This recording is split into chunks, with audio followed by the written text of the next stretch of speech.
ಬೆಳಕು ಕನ್ನಡ ಸುದ್ದಿವಾಹಿನಿ. ಇದು ಸತ್ಯ ಸುದ್ದಿಗಳ ಪೂರಣ. ಚಿಂತಾಮಣಿಯಿಂದ KS ನೂರುಲ್ಲ.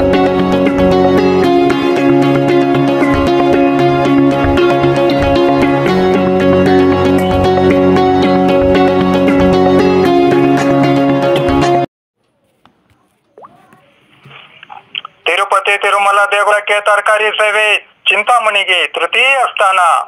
ವಿಶ್ವವಿಖ್ಯಾತ ಪುಣ್ಯಕ್ಷೇತ್ರಗಳಲ್ಲಿ ಒಂದಾಗಿರುವ ತಿರುಪತಿ ತಿರುಮಲದಲ್ಲಿರುವ ಶ್ರೀ ವೆಂಕಟರಮಣ ಸ್ವಾಮಿ ದೇಗುಲಕ್ಕೆ ತರಕಾರಿ ಸೇವೆ ಸಲ್ಲಿಸುತ್ತಿರುವವರಲ್ಲಿ ಚಿಕ್ಕಬಳ್ಳಾಪುರ ಜಿಲ್ಲೆಯ ಚಿಂತಾಮಣಿ ತಾಲೂಕು ತೃತೀಯ ಸ್ಥಾನವನ್ನು ಪಡೆದಿದೆ ಎಂದು ತಿರುಪತಿ ತಿರುಮಲ ದೇವಸ್ಥಾನದ ಅಧಿಕೃತ ಪ್ರಕಟಣೆಯಲ್ಲಿ ತಿಳಿಸಲಾಗಿದೆ ಎಂದು ಶ್ರೀ ವೆಂಕಟರಮಣ ಸ್ವಾಮಿ ಭಕ್ತರ ಬಳಗದ ತಾಲೂಕು ಸಂಚಾಲಕರು ಹಾಗೂ ನಗರಸಭಾ ಸದಸ್ಯರಾದ ಅಗ್ರಹಾರ ಟಿ ಶ್ರೀನಿವಾಸರವರು ತಿಳಿಸಿದರು.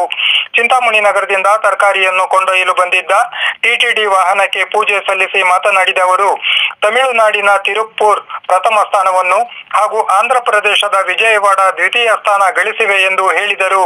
2024 ಸೆಪ್ಟೆಂಬರ್ನಿಂದ 2025 ಆಗಸ್ಟ್ ವರೆಗೆ 1,78,645 ಕೆಜಿಗಳಷ್ಟು ವಿವಿಧ ರೀತಿಯ ತರಕಾರಿಯನ್ನು ಚಿಂತಾಮಣಿಯಿಂದ ತಿರುಮಲಕ್ಕೆ ಕಳುಹಿಸಲಾಗಿದೆ ಎಂದು ನುಡಿದರಲ್ಲದೆ, ಇಂದು ಸಹ 12 ಟನ್ ತರಕಾರಿಯನ್ನು ರವಾನಿಸುತ್ತಿದ್ದು, ಇದು ಇದುವರೆಗೂ 167ನೇ ಲೋಡ್ ಆಗಿದೆ ಎಂದು ವಿವರಿಸಿದರು. ಶೀಘ್ರದಲ್ಲಿಯೇ ತಿರುಮಲದಲ್ಲಿ ಬ್ರಹ್ಮೋತ್ಸವ ನಡೆಯಲಿದ್ದು, ಹೆಚ್ಚಿನ ಸಂಖ್ಯೆಯಲ್ಲಿ ಭಕ್ತಾದಿಗಳು ಆಗಮಿಸುವ ಸಾಧ್ಯತೆ ಇದ್ದು, ಈ ಸಂದರ್ಭದಲ್ಲಿ ತರಕಾರಿಗಳನ್ನು ಕಳುಹಿಸುವಂತೆ ದೇಗುಲ ಸಮಿತಿ ವತಿಯಿಂದ ಬೇಡಿಕೆ ಬಂದರೆ ಖಂಡಿತವಾಗಿಯೂ ಮತ್ತೊಂದು ಲೋಡ್ ತರಕಾರಿಯನ್ನು ದೈವ ಸನ್ನಿಧಿಗೆ ಭಕ್ತ ಜನರ ಹಾಗೂ ದಾನಿಗಳ ಸಹಕಾರದಿಂದ ಕಳುಹಿಸುವುದಾಗಿ ಹೇಳಿದರು. ದೈವ ಕಾರ್ಯಕ್ಕೆ ತುಂಬು ಹೃದಯದಿಂದ ಸಹಕರಿಸುತ್ತಿರುವ ಭಕ್ತಾದಿಗಳಿಗೆ ಭಗವಂತನು ಒಳಿತು ಮಾಡಲೆಂದು ಪ್ರಾರ್ಥಿಸಿದರು. ಈ ಸಂದರ್ಭದಲ್ಲಿ ಹಾಜರಿದ್ದ ಭಕ್ತಾದಿಗಳಿಗೆ ದೇವರ ಪ್ರಸಾದವನ್ನು ವಿತರಿಸಲಾಯಿತು. ಎಲ್ಲ ಭಕ್ತಾದಿಗಳಿಂದ, ದಾನಿಗಳಿಂದ, ವ್ಯಾಪಾರದಿಂದ, ರೈತಗಳಿಂದ ಮತ್ತು 12 ಟನ್ನು ವಿವಿಧ ಒಂದು 12 ವೆರೈಟಿ, ಅದಕ್ಕೆ ಜೊತೆಗೆ ಸೊಪ್ಪು, ಕೊತ್ತಂಬರಿ ಸೊಪ್ಪು, ಕರಿವೇಪಾಕು, ಪುದೀನ, ಕ್ಯಾರೆಟು, ನೌಕೋಲು, ಬೀಟ್ರೋಟು, ದೋಸೆಕಾಯಿ, ಮುಲ್ಲಂಗಿ, ಹೂಕೋಸು, ಕೋಸು, ಕ್ಯಾರೆಟು, ಕ್ಯಾಪ್ಸಿಕಮ್ ಎಲ್ಲನೂ ಸುಮಾರು 12-13 ವೆರೈಟಿ ಹಾಕಿದ್ದೀವಿ. ಕೊಟ್ಟಿರೋ ದಾನಿಗಳಿಗೆಲ್ಲ ಒಳ್ಳೆಯದಾಗಲಿ. ಮೊನ್ನೆ ಮೀಟಿಂಗ್ ಇಟ್ಟಿದ್ದು 9ನೇ ತಾರೀಕು. ಅದರಲ್ಲಿ ನಮ್ಮ ಚಿಂತಾಮಣಿ ದಾನಿಗಳಿಂದ, ಭಕ್ತಾದಿಗಳಿಂದ, ವ್ಯಾಪಾರಸ್ಥರಿಂದ 1 ವರ್ಷದಿಂದ 1,78,000 ಚಿಲ್ಲರೆ ಕೊಟ್ಟಿದ್ದೀವಿ. 3ನೇ ಪ್ಲೇಸು ನಮ್ಮದು.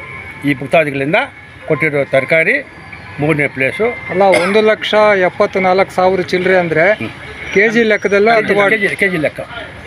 ಅದಕ್ಕೆ ಅಷ್ಟು ಈ ವರ್ಷದಲ್ಲಿ 1,78,648 ಕೆ ಜಿ ತರಕಾರಿಯನ್ನು ದಾನಿಗಳಿಂದ, ವ್ಯಾಪಾರಸ್ಥರಿಂದ ಈ ವರ್ಷದಲ್ಲಿ ನಾವು ಈ ಚಿಂತಾಮಣಿಯಿಂದ 3ನೇ ಪ್ಲೇಸ್. ಅಂದರೆ ತ್ರಿಪುರ ಅವರು 1ನೇ ಪ್ಲೇಸು, ವಿಜಯವಾಡ 2ನೇ ಪ್ಲೇಸು, ಚಿಂತಾಮಣಿಯಿಂದ ಕೊಟ್ಟಿರೋದು ತರಕಾರಿ 3ನೇ ಪ್ಲೇಸು.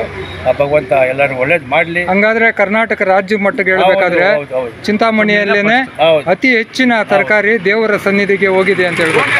ಈ ಹಿಂದೆ ಕೂಡ ಇಷ್ಟು ದೊಡ್ಡ ಪ್ರಮಾಣದಲ್ಲಿ ನೀವು ತಿರುಪತಿ ದೇಗುಲಕ್ಕೆ ಇಷ್ಟು ತರಕಾರಿಯನ್ನು ಕಳಿಸಿದ್ರ? ಒಂದು 30-20 ಸಾವಿರ ಕೆಜಿ. ಅಲ್ಲ, ಲಕ್ಷ ಮೀರ್ದಂಗೆ ಈ ಹಿಂದೆನೂ ಕಳಿಸ್ಕೊಟ್ಟಿದ್ರ? ಲಕ್ಷ, 1.5 ಲಕ್ಷ, 1.60, 1.30, 1.20 ಈ ರೀತಿ ಬೆಳ್ಕೊಂಡು ಬರ್ತಾ ಇದೆ. ಪ್ರತಿ ವರ್ಷನೂ ಹೆಚ್ಚುತ್ತಾ ಇದೆ. ಈ ವರ್ಷ ಭಾಳ ಜಾಸ್ತಿ ಕೊಟ್ಟಿದ್ದೀವಿ. ಇನ್ನು ಈ ಭಕ್ತಾದಿಗಳಿಂದ ನೆಕ್ಸ್ಟ್ ವರ್ಷಕ್ಕೆ 2 ಲಕ್ಷ ಕೊಡಬೇಕು. ಎಲ್ಲರೂ ನಮ್ಮ ಚಿರದಿದ್ದಾರೆ. ಯಾವಾಗೆಲ್ಲ ಒಳ್ಳೇದು ಮಾಡಲಿ. ಯಾಕಂದರೆ ಎಲ್ಲ ಕಷ್ಟ ಬಿಟ್ಟು ಬೆಳಗ್ಗೆ ಬಂದು ನಮ್ಗೆ ದುಡ್ಡು ಕೊಟ್ಟು ಹೋಗಿ ಈ ಥರ ಮಾಡ್ತಾರೆ. ವ್ಯಾಪಾರ ಅಭಿವೃದ್ಧಿ ಆಗಲಿ, ನಮಗೆಲ್ಲ ಒಳ್ಳೇದು ಮಾಡಲಿ. ಭಗವಂತ ಅನುದಾನಕ್ಕೆ ಈಗ ಇದು ಬ್ರಹ್ಮೋತ್ಸವ ಶುರುವಾಗ್ತಾ ಇದೆ. ಇನ್ನು ಅವರನ್ನ ಕೇಳಿದ್ರೆ ಒಂದು 10 ದಿವಸದಲ್ಲಿ ನಾವು ನೋಡ್ಕೊಡೋದಕ್ಕೆ ನಮಗೆ ಒಂದು ಭಗವಂತ ಶಕ್ತಿ ಕೊಡ್ತೀವಿ ಏನೋ. ಅದರಿಂದ ಸುಮಾರು ದಿನ 1 ಲಕ್ಷ 2 ಲಕ್ಷ ಆಗುತ್ತೆ. ಇವತ್ತು 10 ದಿವಸನೂ ಇನ್ನೂ ಒಂದು ಕೇಳಿದ್ರೆ ಇನ್ನೂ ಒಂದು ನೋಡೋದಕ್ಕೆ ನಮೋ ವೆಂಕಟೇಶ. ಈ ದಿನ ಚಿಂತಾಮಣಿ ನಗರದಿಂದ ತಿರುಪತಿ ತಿರುಮಲ ದೇವಸ್ಥಾನಕ್ಕೆ ಶ್ರೀ ವೆಂಕಟೇಶ್ವರ ನಿತ್ಯ ಅನ್ನದಾನ ಸನ್ನಿಧಿಗೆ ಚಿಂತಾಮಣಿಯಿಂದ 167ನೇ ಗಾಡಿ ತರಕಾರಿಯನ್ನು ಕಳಿಸ್ತಾ ಇದ್ದೀವಿ. ಸುಮಾರು ಒಂದು 10 ವೆರೈಟಿ ತರಕಾರಿಗಳನ್ನು 12 ಟನ್ ಪ್ರಮಾಣದಲ್ಲಿ ಕಳಿಸ್ತಾ ಇದ್ದೀವಿ. ಇದರಿಂದ ದೇವ್ರ ಕೃಪೆ ನಮ್ಮ ಮೇಲೆ ಸದಾ ಇರಲಿ ಅಂತೇಳಿ ನಾವು ಭಾವಿಸ್ತಾ ಇದ್ದೀವಿ. వెంట్రాన్ సంపాదాలకు గోవిందో, ఒట్టి కాసల సంపాదాలకు గోవిందో, అడగడుగు దండాల సంపాదాలకు గోవిందో, గోవింద